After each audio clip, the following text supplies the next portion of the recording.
नमस्कार साथियों, आप सभी का स्वागत है। तो साथियों, जैसे कि आप सभी को पता है कि मध्य प्रदेश में लाइनमैन की जो भर्ती आई हुई है विद्युत वितरण कंपनी लिमिटेड में, ठीक है। तो उसके लिए साथियों जो लाइनमैन की भर्ती आई है, लाइनमैन की जो तैयारी कर रहे हैं आप लोग, ठीक है। तो उसमें साथियों डीसी जनरेटर से भी बहुत सारे क्वेश्चन आपको देखने को मिलेंगे, ठीक है। तो चलिए आज ये जो डीसी जनरेटर का चैप्टर मैंने अभी रिसेंट में ख़त्म किया साथियों, तो उसके जो न्यू टाइप क्वेश्चन है वो देखते हैं, है ना।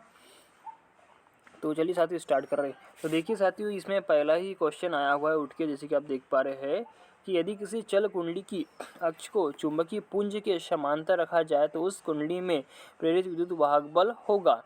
तो साथियों ये क्या साथियों पैरेलल कंडीशन पे है, तो उस कंडीशन पे क्या होता है, वहाँ पे फिर भी यह शून्य पैदा होगा, क्योंकि फ्लक्स का छेदन मतलब कि फ्लक्स का कटाक्ष नहीं होगा। तो इसीलिए वहाँ पे क्या आएगा साथियों, शून्य आ जाएगा, ठीक है, प्रेरित विद्युत वाहक बल, है ना। आगे देखिए साथियों, नेक्स्ट इसमें दिया हुआ है ना।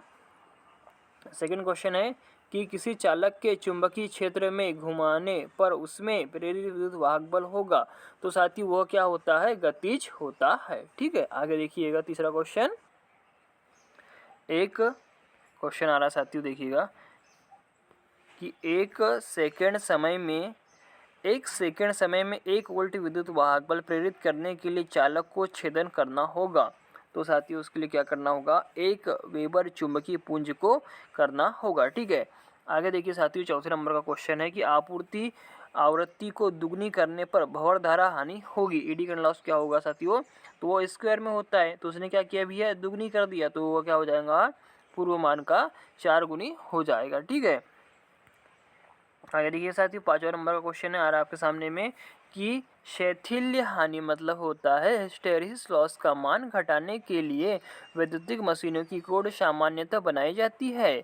तो साथियों आप सभी को पता होगा कि जो हिस्टेरिसिस लॉस है उसको कम करने के लिए हम सिलिकॉन स्टील की धातु का प्रयोग करते हैं। CRGO cold rolled granulated steel का प्रयोग करते हैं, जो पतली पतली पत्तियों के रूप में रिवेट करके बनाई जाती है, ठीक है। आर्मेचर वगैरह जो भी हो गया बनता है ना, कोर जो बनती है साथियों वाई की बनती है, सिलिकॉन स्टील की बनती है, ठीक है। आगे देखिएगा साथियों, छठवें नंबर का क्वेश्चन है कि निम्नलिखित में से कौन सा कथन असत्य है। तो जो छठवें नंबर का क्वेश्चन है साथियों, आप इसको पूरा पढ़ेंगे तो इसका जो आंसर आ रहा है साथियों, सी आंसर आ रहा है, ठीक है। चलिए पहला मैं पढ़ लेता हूँ कि जब किसी चुंबकीय कुंडली या चालक में से गुजरने वाले चुंबकीय पुंज की मात्रा में परिवर्तन होता है तो विद्युत वाहक उत्पादित होता है, तो ये तो सही है ना। गतिज विद्युत वाहक बल के साथ फ्लेमिंग के दाएं हाथ मतलब कि राइट हैंड हस्त नियम के द्वारा ज्ञात की जाती है, ये भी सही साथियों, ठीक है। लेकिन कसाव युक्त युग्मित कुंडलियों का युग्मन गुणांक 0 होता है, तो ये साथियों गलत है। गलत है मतलब यहाँ पे क्या पूछा उन्होंने, असत्य है, तो ये इसका राइट आंसर ये हो जाएगा, सी हो जाएगा, ठीक है। आगे देखिएगा साथियों, नेक्स्ट क्वेश्चन आ रहा है कि जब कभी कोई चालक चुंबकीय पुंज का छेदन करता है तो उसमें विद्युत वाहक बल प्रेरित हो जाता है, यह कथन संबंधित है।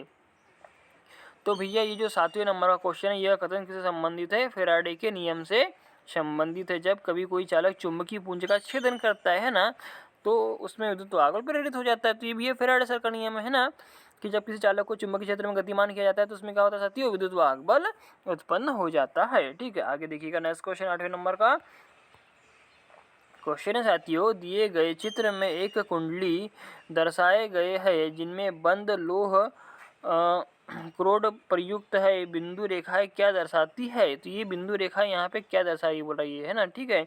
तो साथियों जो 8 नंबर क्वेश्चन इसका है, ये चुंबकीय पुंज को दर्शाती है, ठीक है। आगे देखिए साथियों, नेक्स्ट क्वेश्चन है 9वें नंबर का क्वेश्चन आ रहा है कि 6.7 में दर्शाए गए चुंबकीय पुंज को बढ़ाया जा सकता है।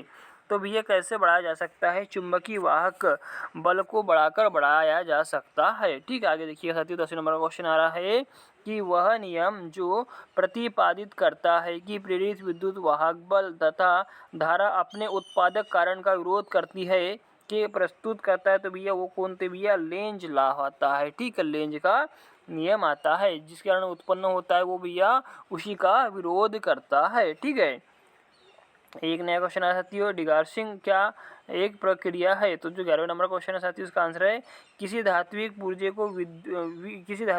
को विचुंबकित करने की प्रक्रिया को डिगार्सिंग कहते हैं, ठीक है। आगे देखिए साथियों, 12वें नंबर का क्वेश्चन आ रहा है कि खुला परिपथ वक्र खींचा जाता है, तो किसके बीच खींचा जाता है वो पूछना चाह रहा है।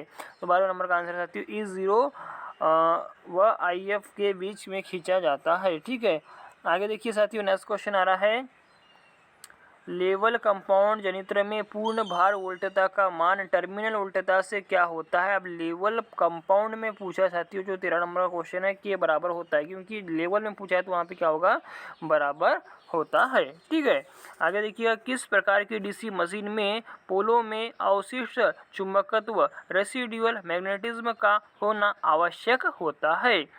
तो जितने भी साथियों अपने सेल्फ एक्साइटेड जनरेटर होते हैं उसमें क्या होता है, रेसिडुअल मैग्नेटिज्म होता है, जो फील्ड फ्लैशिंग करके उत्पन्न किया जाता है। तो सीरीज शंट और कंपाउंड ये क्या होते हैं साथियों, अपने सेल्फ एक्साइटेड जनरेटर होते हैं। तो इसमें शंट जनरेटर इसका आंसर आ जाएगा। ठीक है, शंट जनरेटर है ना। ठीक है, इसका आंसर आ जाएगा शंट जनरेटर। आगे देखिएगा साथियों, उसके बाद में क्वेश्चन आ रहा है, आप देख पा रहे हैं 15 नंबर का, कि आर्मेचर कोर सामान्यतः बनाई जाती है। तो आर्मेचर कोर साथियों, अभी मैंने आपको थोड़ी देर पहले बताया था, सिलिकॉन स्टील की बनाई जाती है। ठीक है, आगे देखिएगा साथियों, लेप वाइंडिंग में समांतर पथों की संख्या कितनी होती है। तो समांतर पथों की संख्या लेप वाइंडिंग में A बराबर क्या होता है साथियों, P होता है। काय में भी, या लेप में। ठीक है, वहीं अगर साथियों अगर आपको वो पूछता है कि वेव वाइंडिंग में समांतर पथों की संख्या कितनी होती है, तो A बराबर क्या होता है, 2 होता है। ठीक है, आगे देखिएगा साथियों, नेक्स्ट क्वेश्चन आ रहा है, 17 नंबर का क्वेश्चन है। आप देख पा रहे हैं कि एक लूप जनित्र की निर्गम अवोल्टता होती है। तो साथियों एक लूप जनित्र क्या होती है साथियों, 17 नंबर का क्वेश्चन है, स्पंदी होती है।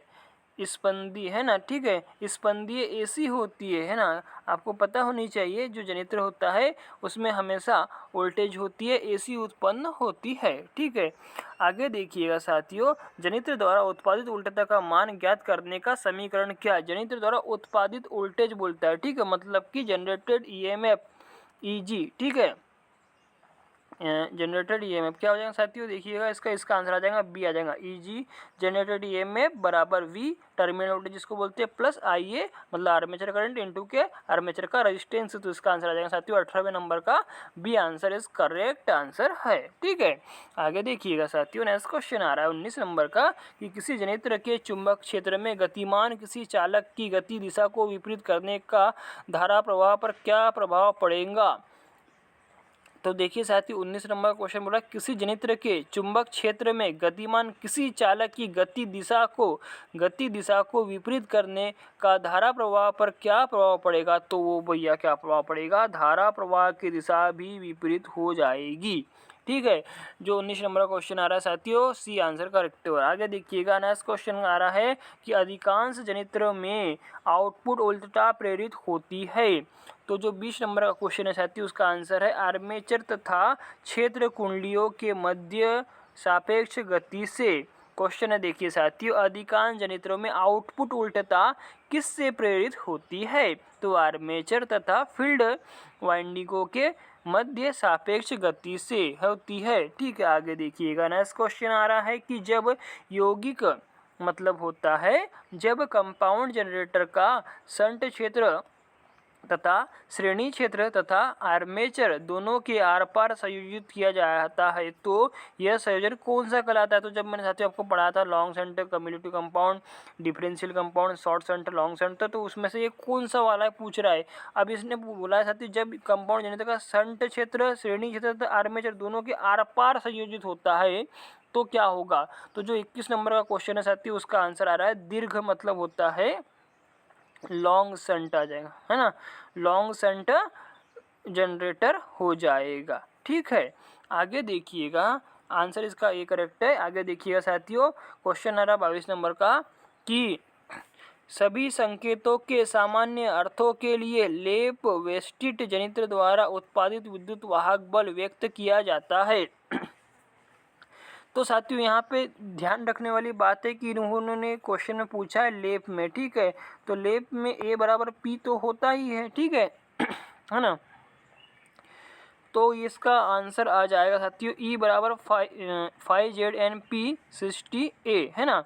तो देखिए साथियों, कहीं दिख रहा है क्या आपको, तो दिख रहा होगा, तो आंसर लगा दो। जो 22 नंबर का क्वेश्चन है उसका आंसर है C साथियों, मतलब कि 5ZN P/60 इसका करेक्ट आंसर है। कब? जब लेप की कंडीशन बोलेगा तब, और वेव बोलेगा तो नीचे में साथियों 120 आ जाएगा। ठीक है। आगे देखिएगा साथियों, ब्रशेज स्थापित किए जाते हैं, तो ब्रशेज किस पोजीशन पे स्थापित किए जाते हैं? 23 नंबर का क्वेश्चन है, इसका आंसर आ जाएगा साथियों MNA, मैग्नेटो न्यूट्रल एक्सिस, मतलब कि चुंबकीय उदासीन अक्ष पर स्थापित किए जाते हैं। ठीक है। आगे देखिएगा 24 नंबर का क्वेश्चन। चलिए आगे देखते हैं, आज हम इसको नॉन स्टॉप देख रहे हैं, है ना। तो 24 नंबर का क्वेश्चन आ रहा है आपके लिए साथियों, क्षतिपूरक वेस्टर्न कंपनसेटिंग वाइंडिंग का कार्य क्या है? किसको उदासीन करना होता है? तो साथियों जो कंपनसेटिंग वाइंडिंग होती है उसके बारे में भी आपको पता होनी चाहिए। ठीक है। तो देखिए जो कंपनसेटिंग वाइंडिंग होती है वो क्या करती है साथियों, 24 नंबर का क्वेश्चन है, इसका आंसर आ रहा है सी। तो सी में दिया हुआ आर्मेचर प्रतिक्रिया, मतलब आर्मेचर रिएक्शन के विचुंबकन प्रभाव, ठीक है, डाईमैग्नेटाइजिंग इफेक्ट को कम करने के लिए हम क्या करते हैं साथियों, मतलब आर्मेचर प्रक्रिया, आर्मेचर रिएक्शन में विचुंबकन प्रभाव होता है ना, तो को उदासीन करना होता है। किसका काम होता है भैया? कंपनसेटिंग वाइंडिंग का। ठीक है। न्यूट्रलाइज करने का, उदासीन करने का काम होता है। ठीक है। आगे देखिएगा साथियों, 25वें नंबर का क्वेश्चन आ रहा है कि सभी डीसी जनित्रों के आर्मेचर में उत्पादित विद्युत वाहक बल का मान अधिकतम होता है जब, कब होगा, मतलब फ्लक्स कब अधिक कटता है? तभी जब फ्लक्स अधिक कटता है ना, तभी तो 25वें नंबर का क्वेश्चन आ रहा है साथियों बी, मतलब कि चुंबकीय पुंज की परिवर्तन दर क्या होगी, rate of flux, change of flux क्या होगा साथियों, अधिकतम होगा। तो उस कंडीशन पे डीसी जनित्र के आर्मेचर में उत्पादित विद्युत वाहक बल ईएमएफ क्या मान क्या होगा, अधिकतम होगा। आगे देखिएगा 26 नंबर का क्वेश्चन है। क्वेश्चन आ रहा है कि दिक् परिवर्तन, मतलब दिक् परिवर्तन कम्यूटेशन, है ना, कम्यूटेशन प्रक्रिया को सुधारने के लिए प्रयोग की जा सकने वाली विधि है। तो साथियों जो कम्यूटेशन होता है ना, उसको मतलब इम्प्रूव करने की मेथड कौन सी होती है उसके बारे में पूछा है। तो साथियों जो डी नंबर, मतलब 26 नंबर का क्वेश्चन, उसका आंसर आ रहा है उपयुक्त में से कोई नहीं, क्योंकि यहाँ पे जो दिया गया है साथियों, उपयुक्त में से कोई नहीं इसका आंसर आ रहा है। ठीक है।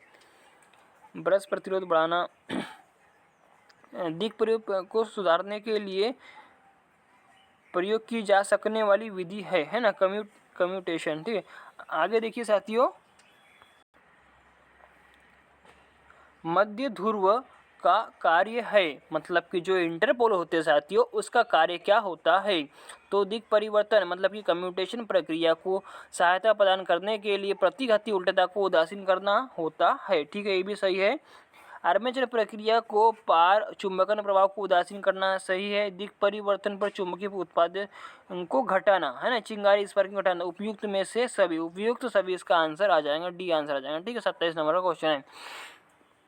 आगे देखिए साथियों, जनित्र को किसके लाभ प्राप्त करने के लिए समांतर में चलाना चाहिए? तो जो 28 नंबर का क्वेश्चन है साथियों, उच्च विश्वसनीयता, उच्च दक्षता, उच्च भार आपूर्ति और उपयुक्त सभी, मतलब कि इसका आंसर आ रहा है साथियों उपयुक्त सभी आ रहा है, डी आंसर आ रहा है। ठीक है।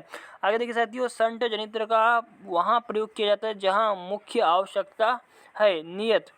तो जो संट जनित्र होता है साथियों, उसका कहाँ यूज़ करते हैं आपको पता होना चाहिए। जो 29 नंबर क्वेश्चन है साथियों, उसका भी ये कहाँ होता है, तंग भार परास के लिए प्रयोग, तंग भार परास के लिए उल्टता के लिए जो संट जनरेटर होता है। 29 नंबर का क्वेश्चन है, डी आंसर आ रहा है। ठीक है। आगे देखेंगे साथियों, नेक्स्ट क्वेश्चन क्या आ रहा है, क्वेश्चन आ रहा है 30 नंबर का क्वेश्चन है, जिसे आप देख पा रहे हैं, इंटरपोल को सामान्यतः संयोजित किया जाता है, तो यह मेन पोल के मध्य में तथा आर्मेचर के श्रेणी क्रम में संयोजित किए जाते हैं। तो 30 नंबर का क्वेश्चन है, इसका जो आंसर आ रहा है साथियों बी आ रहा है। ठीक है। क्वेश्चन का आंसर है वेस्ट क्षेत्र, मतलब होता है फील्ड वेस्टर्न, फील्ड वाइंडिंग के श्रेणी क्रम में। बाकी साथियों ये आता है यहाँ पे, ये मतलब क्वेश्चन का आंसर आना चाहिए यहाँ पे, मैं आपको बता देता हूँ। ये तो भी दिया हुआ इन्होंने बुक के हिसाब से, मतलब यहाँ पे यहाँ जो आंसर दिए हुए हैं साथियों, लेकिन ये जो मध्य इंटरपोल होता है यह मेन पोल के बीच में तथा आर्मेचर के श्रेणी क्रम में संयोजित होते हैं। ठीक है। आगे देखिएगा, क्वेश्चन है डीसी जनित्र में कौन सी क्षति भार के साथ साथ परिवर्तित होती रहती है? तो भैया परिवर्तित क्षति किसको बोलते हैं? ताम्र क्षति को बोलते। 31 में ए आंसर करेक्ट है। ठीक है, आगे देखिएगा, डीसी जनित्र वेस्टर्न, डीसी जनित्र क्षेत्र मतलब कि फील्ड के आर्मेचर को परतदार लेमिनेटेड क्यों बनाया जाता है? लेमिनेट बनाया जाता है क्यों बनाते भैया? आपको पता होना चाहिए। बहुत अच्छा क्वेश्चन है साथियों। और ये जो क्वेश्चन है क्यों परतदार क्यों बनाते हैं, लेमिनेटेड क्यों करते हैं भैया हम लोग? ताकि हमारा जो एडी करंट का लॉस हो, भंवर द्वारा हानि, वो क्या हो सके भैया? घट सके, कम हो सके, है ना, लॉसेस कम हो सके भंवर द्वारा हानि। तो 32 नंबर का क्वेश्चन है सी। 32 नंबर का क्वेश्चन है सी आंसर सही है। ठीक है, आगे देखिएगा 33 नंबर का क्वेश्चन में देखते हैं कि डीसी जनित्र में ब्रशेस के जल्दी घिस जाने का कारण हो सकता है। तो जो डीसी जनित्र में ब्रशेस क्यों अधूरा संपर्क, अत्यधिक चिपकारी पैदा होना, दिख पड़े कि सदरी खुदरी होना और उपयुक्त में से कोई भी, तो ये उपयुक्त में से कोई भी हो सकता है। इसका आंसर है डी। ठीक है, आगे देखिएगा साथियों 34 नंबर का क्वेश्चन है कि डीसी जनित्र में लेप वाइंडिंग की जाती है। जो 34 नंबर का क्वेश्चन है साथियों, मोस्ट इंपॉर्टेंट क्वेश्चन है साथियों, याद रखिएगा यार, ये बहुत बार पूछा जा चुका है। इसका आंसर आ रहा है भैया सी आंसर है, निम्न वोल्टता तथा उच्च धारा के लिए यूज की जाती है। डीसी जनित्र में लेप वाइंडिंग क्यों की जाती है? निम्न वोल्टता तथा उच्च करंट के लिए यूज की जाती है। तो याद रखिएगा my dear friend, important question है। आगे देखिएगा साथियों, आगे देखिएगा 35 नंबर का क्वेश्चन आ रहा है कि स्वचालित वाहनों में बैटरी आवेशन हेतु, अब भैया इसमें पहले ही बोले बैटरी आवेशन हेतु, तो आप सभी को पता है जो शंट जनरेटर होता है एक नियत और स्थिर होता है, जिसमें करंट मतलब वोल्टेज स्थिर रहता है, तो उसका यूज़ करते हैं। तो ये क्या आ जाएगा भैया? शंट जनित्र आ जाएगा 35 नंबर में। ठीक है, आगे देखिएगा साथियों, क्वेश्चन आ रहा है कि डीसी जनित्र की संपूर्ण दक्षता, ओवरऑल इफिशियंसी किसके बीच रहती है? 36 नंबर का क्वेश्चन है, आंसर आ रहा है 85 से 95% तक होती है, के बीच में, मध्य में होती है। ठीक है, 85 से 95% होती है। ठीक है, आगे देखिएगा साथियों, क्वेश्चन आ रहा है कि समकारी वलय इक्वलाइजर रिंग का कार्य है। तो साथियों 37 का क्वेश्चन है समकालिक, मतलब समकालिक इक्वलाइजर रिंग का काम क्या है, ये पूछ रहा है भैया। तो देखिए इसको बताते हैं हम। समकालिक तो उपयुक्त में से दोनों, इसका आंसर आ रहा है सी। ठीक है, तो देखिए दोनों को मैं आपको पढ़ के सुना देता हूँ क्या बोलना चाह रहे हैं। तो ब्रशेस में धारा के असमान वितरण को रोकना तथा चिंगारी उत्पत्ति को घटाने में सहायक होना। ठीक है, तो ये 37 नंबर का क्वेश्चन है, इसका आंसर सी आ रहा है, मतलब ये दोनों आएगा। ठीक है, आगे देखिएगा साथियों, नेक्स्ट क्वेश्चन आ रहा है आपके सामने में 38 नंबर का क्वेश्चन है कि मशीन की चलती हालात में घिसने के कारण एक डीसी मशीन का कार्बन ब्रश छोटा हो जाता है, कितनी लंबाई पर ब्रश को बदलना पड़ता है? तो साथियों ये जो क्वेश्चन 38 नंबर का साथियों बहुत अच्छा क्वेश्चन है, एग्जाम में आने के चांसेस है इसके। तो देखिए 38 नंबर का क्वेश्चन है, इसका आंसर आ रहा है 2/3, मूल लंबाई का 2/3, 2/3 पर। ठीक है, 2/3 पर बदलना पड़ता है। ठीक है, आगे देखिएगा साथियों, दिए गए चित्र में दर्शाए अनुसार एक चालक एक चुंबकीय क्षेत्र में घूर्णनरत है, दर्शाई गई किस स्थिति में शिखर उल्टता पैदा होगा? शिखर उल्टता पूरा साथियों, पिक वोल्टेज किस कंडीशन पे पैदा होगा भैया? तो ये जब फ्लक्स अधिक से अधिक कटेगा तो उस कंडीशन पे पैदा होगा। तो ठीक है, देखिए यहाँ पे आपको दिखाता हूँ, आपको बताता हूँ। जो 39 नंबर क्वेश्चन है साथियों, उसका आंसर आ रहा है सी, मतलब कि 3 पर, ये वाला, ये इस कंडीशन पे क्या हो रहा है, ये है ना, यहाँ पे 90 ये बन जाएगा और ये कटेगा। तो ठीक है, यहाँ पे 3 स्थिति 3 और 3 में बोला जा रहा है। ठीक है, सी, मतलब कि जो 39 नंबर क्वेश्चन है सी आंसर आ रहा है। ठीक है, आगे देखिएगा 40 नंबर का क्वेश्चन है, क्वेश्चन आ रहा है 40 नंबर का कि 2 किलोवाट 200 वोल्ट डीसी जनरेटर की भार को धारा आपूर्ति करेगा। आई निकालना साथियों, है ना। तो 40 नंबर का क्वेश्चन है, 40 नंबर क्वेश्चन में आ रहा है साथियों सी आंसर आ रहा है 10 एम्पियर आ रहा है। ठीक है, ये देखिएगा इसका आंसर 10 एम्पियर आ रहा है। ठीक है, आगे देखिएगा। तो साथियों चलिए इसको मैं फार्मूले से निकाल के भी बता देता हूँ। जैसे कि आप सभी को पता है कि P बराबर क्या होता है साथियों, VI होता है। अब इन्होंने I पूछा हुआ है, ठीक है, तो I बराबर इधर हो जाएगा साथियों P/V हो जाएगा। पावर कितना साथियों 2000 दिया हुआ है। ठीक है 2 किलोवाट मतलब 2000 ये हो गया। अपॉन कितना हो जाएगा V कितना साथियों 200, ये 2 0 से 2 0 कैंसिल, 2 1 2 10, तो 10 इसका आंसर है। ठीक है, आगे देखिए साथियों, नेक्स्ट क्वेश्चन है 41 नंबर का क्वेश्चन आ रहा है आप लोगों के लिए कि समान गुण विशेषताओं वाले दो डीसी जनरेटरों के स्थिर समांतर परिचालन के लिए अनिवार्यतः शर्त यह होती है कि इनकी क्या होनी चाहिए बराबर साथियों। बी आंसर है इसका, ड्रॉपिंग वोल्टेज विशेषता क्या होनी चाहिए, बराबर होनी चाहिए। ठीक है, आगे देखिए साथियों 42 नंबर का क्वेश्चन है कि डीसी जनरेटरों को बस बार से संयोजित या विसंयोजित केवल फ्लोरिंग अवस्थाओं में ही किया जाता है, ऐसा किस से बचने के लिए किया जाता है। 42 नंबर का क्वेश्चन है साथियों, जैसे कि इसका आंसर आप देख पा रहे हैं, डी है उक्त सभी। ठीक है, मतलब स्विच कांटेक्ट को जलने से भी होता है, प्राइम मूवर की अचानक लोडिंग से और शाफ्ट को यांत्रिक झटके से, उपयुक्त सभी आएगा। ठीक है, आगे देखिए साथियों को 43 नंबर का क्वेश्चन है कि समांतर परिचालन के लिए किस डीसी जनरेटर को सामान्यतः प्राथमिक दी जाती है। तो 43 नंबर का क्वेश्चन है साथियों, इसका आंसर देखेंगे, इसका आंसर आ रहा है आपका सी आंसर आ रहा है साथियों इसका, शंट और अंडर कंपाउंड जनरेटर के लिए। ठीक है, आगे देखिएगा साथियों, नेक्स्ट क्वेश्चन आ रहा है कि डीसी के समांतर परिचालन के लिए तुल्य कारक इक्वलाइजर बार आवश्यक होती है।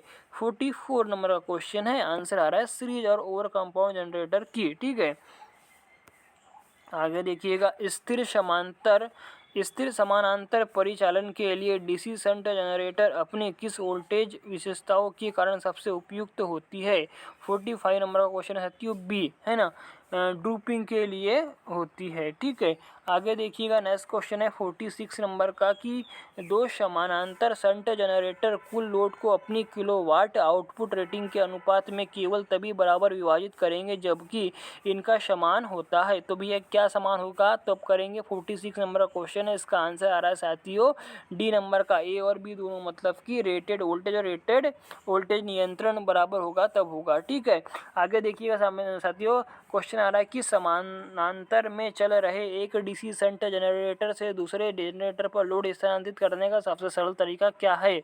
तो साथियों ये ऐसे क्वेश्चन बन जाते हैं यार एग्जाम में, दिमाग भी खाते हैं। ठीक है, तो जो 47 नंबर का क्वेश्चन है, ये आंसर इसका करेक्ट है। ये बोलना चाह रहा है कि इनके फील्ड रियोस्टेट को संयोजित करके। ठीक है, आगे देखिएगा साथियों, नेक्स्ट क्वेश्चन है 48 नंबर का क्वेश्चन आ रहा है कि डीसी कंपाउंड वाउंड जनरेटरों के समानांतर परिचालन के मामले में नो लोड से फुल लोड तक लोड के उचित विभाजन के लिए यह अनिवार्य है कि इनमें एक समान खालिस्तान होना चाहिए। तो क्या होना चाहिए साथियों, जो 48 नंबर का क्वेश्चन आ रहा है उसका आंसर है प्रतिशतता नियंत्रण समान होना चाहिए। ठीक है, प्रतिशतता नियंत्रण समान होना चाहिए। ठीक है, आगे देखिएगा, नेक्स्ट क्वेश्चन है 49 नंबर का कि इंटरपोल के साथ युक्त दो डीसी कंपाउंड जनरेटरों के समांतर परिचालन में इक्वलाइजिंग बार खालिस्तान से अवश्य संयोजित होनी चाहिए। जो 49 नंबर का क्वेश्चन है साथियों, उसका आंसर आ रहा है सी। तो उसके आंसर में सी में लिखा हुआ है कि सीरीज के जंक्शन और इंटरपोल फील्ड आ रहा है। ठीक है, आगे देखिए साथियों, नेक्स्ट क्वेश्चन इसके बाद क्वेश्चन आ रहा है 50 नंबर का क्वेश्चन, 50 सेंचुरी हो रही है अपनी। ठीक है, आगे देखिएगा, इक्वलाइजर बार का मुख्य कार्य दो ओवर कंपाउंडेड डीसी जनरेटर के समांतर परिचालन को क्या क्या करना होता है। तो साथियों जो 50 नंबर का क्वेश्चन है उसका आंसर है स्टेबल, मतलब कि स्थिर करना होता है। आगे देखिए साथियों 51 नंबर क्वेश्चन है कि फ्लैट या ओवर कंपाउंडेड डीसी जनरेटर के अस्थिर समानांतर परिचालन की ओर ले जाने वाली मुख्य कारक होते हैं।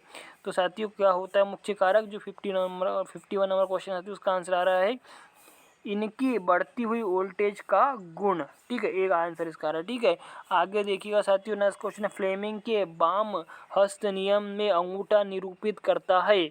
52 क्वेश्चन का आंसर आ जाएगा चालक की गति की दिशा, जो मोशन बोलते हैं ना, मतलब जो थंब होता है अंगूठा बताता है चालक की गति की दिशा को, और जो 4 फिंगर इंडेक्स फिंगर होती रहती है वो फ्लक्स की दिशा को दर्शाती है। ठीक है, और जो मिडिल फिंगर होती रहती है वो चालक में धारा प्रवाह फिर इंड्यूस ईएमएफ को दर्शाती है। ठीक है, जो मिडिल फिंगर होती है। ठीक है, इसका आंसर ए आ रहा है चालक की गति की दिशा। ठीक है, आगे देखिए साथियों, क्वेश्चन आ रहा है 53 नंबर में कि किस नियम से प्रेरित विद्युत वाहक बल की दिशा की पहचान होगी।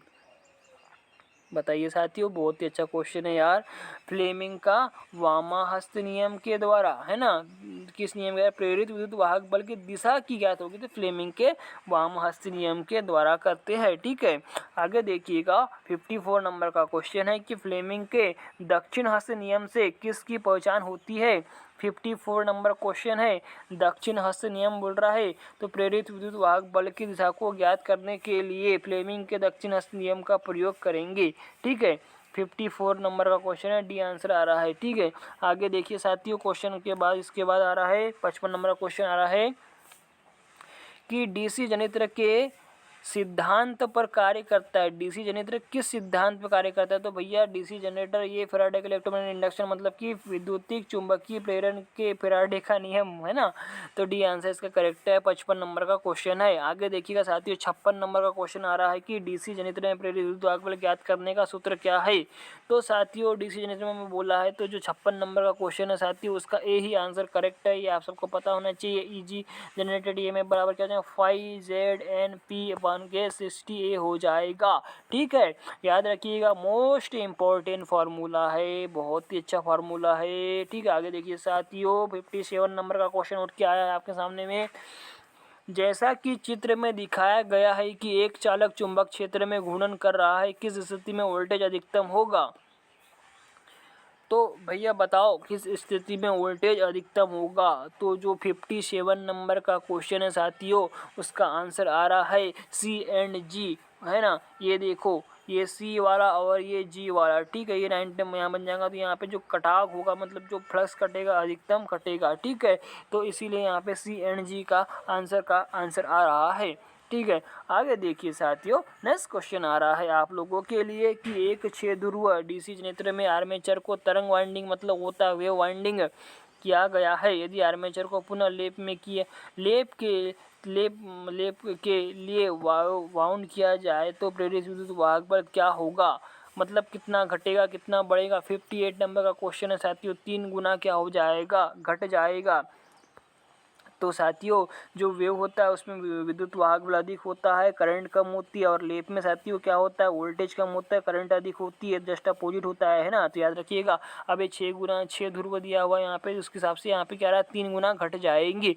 आगे देखिए साथियों, 58 नंबर क्वेश्चन है डी। आगे देखिए साथियों, किसी डीसी जनरेटर के कम्यूटेटर खंडों के बीच में प्रयुक्त इंसुलेटिंग भैया कौन सा होता है, मरमर के बताया गया है। आईटीआई में पढ़ाते समय कई बार बताते साथियों, जो अभ्रक होता है, माइका होता है, इंसुलेटिंग मतलब कि जो कम्यूटेटर की सेगमेंट होती है ना, उनके मध्य में मतलब कम्यूटेटर की 2 सेगमेंटों के मध्य में जो अचालक मटेरियल भरा होता है वो क्या होता है, भी अभ्रक होता है, माइका होता है। 59 नंबर का क्वेश्चन है, डी आंसर सही है। ठीक है, आगे देखिएगा 60 नंबर क्वेश्चन, डीसी जनरेटर में किसके लिए इंटरपोल दिए जाते हैं। तो साथियों बताइए किसके लिए दिए जाते हैं। 60 नंबर का क्वेश्चन है, इसका आंसर आ रहा है साथियों, डी आंसर आ रहा है, कम्यूटेटर खंड पर चिंगारी स्पार्किंग को कम करने के लिए इंटरपोल लगाए जाते हैं। ठीक है, आगे देखिए साथियों, 61 नंबर का क्वेश्चन है कि डीसी जनरेटर में ब्रश के स्थान पर चिंगारी हो सकती है, तो वो क्या हो सकती है। 61 नंबर का क्वेश्चन है, सी होगा, मतलब कि अति कम्यूटेशन के कारण और अधिक कम्यूटेशन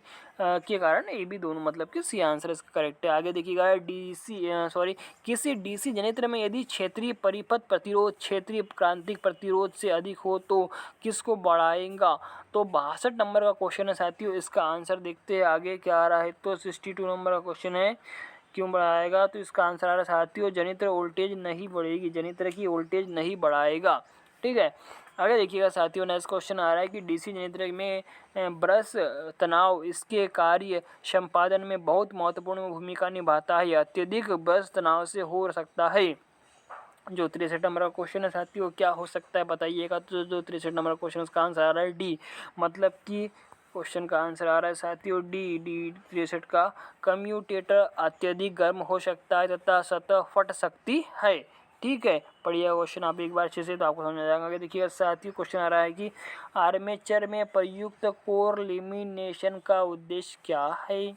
तो साथियों आप सबको इसका आंसर तो पता ही होना चाहिए, बेसिक सा क्वेश्चन है, स्टार्टिंग का क्वेश्चन और सबसे महत्वपूर्ण क्वेश्चन है। 64 नंबर का क्वेश्चन है, इसका आंसर आ रहा है भैया ईडी करंट लॉस भंवर दर हानि को कम करना होता है। आगे देखेंगे साथियों, असंकत उद्युक्त जनित्र के लोड गुणक के बीच में होता है। 65 नंबर का क्वेश्चन है, उसका आंसर आ रहा है सी, लोड धारा व टर्मिनल वोल्टेज। ठीक है, आगे देखिएगा साथियों, नेक्स्ट क्वेश्चन आ रहा है, डीसी जनित्र के ब्रश पर चढ़ाए हुए लचकदार कापर पिक टेल का उद्देश्य है। 66 नंबर का क्वेश्चन है, आंसर आ रहा है साथियों सी, ब्रश में होल्डर पर धारा को भेजना उसका उद्देश्य होता है पिक टेल का। आगे देखिए साथियों, 67 नंबर का, डीसी जनित्र के आर्मेचर से श्रेणी क्रम में क्षतिपूर्ति वाइंडिंग कम देने से कौन सा दोष रोका जा सकता है। तो 67 नंबर क्वेश्चन है साथियों, 67 नंबर क्वेश्चन है, सी आंसर आ रहा है बी, चुंबकन प्रभाव। ठीक है, आगे देखिएगा, BIS bureau of Indian standard के अनुसार श्रेणी क्रम के वाइंडिंग के सिरे के रूप में, श्रेणी क्रम क्षेत्र वाइंडिंग मतलब होता है फील्ड वाइंडिंग के रूप में, क्या ये क्वेश्चन आया हुआ था सर एक बार, मैं जब ITI कर रहा था तभी एग्जाम में क्वेश्चन आया हुआ था। ठीक है, तो 68 नंबर का क्वेश्चन है, उसका आंसर आ रहा है साथियों 68 नंबर का क्वेश्चन है, उसका आंसर है D1 और D2। ये श्रेणी क्रम का बोल रहा है ना। ठीक है, और संटे का बोलता तो E1 और E2 आता। बाकी यहाँ श्रेणी क्रम क्षेत्र वाइंडिंग, श्रेणी क्रम फील्ड वाइंडिंग के लिए D1 D2 हो जाएगा। ठीक है, 68 नंबर का आंसर है सी। आगे देखिएगा 68 का आवाज है 69, 69 नंबर क्वेश्चन है साथियों, निम्नलिखित में से कौन सा डीसी जनित्र में इंटरपोल का कार्य है।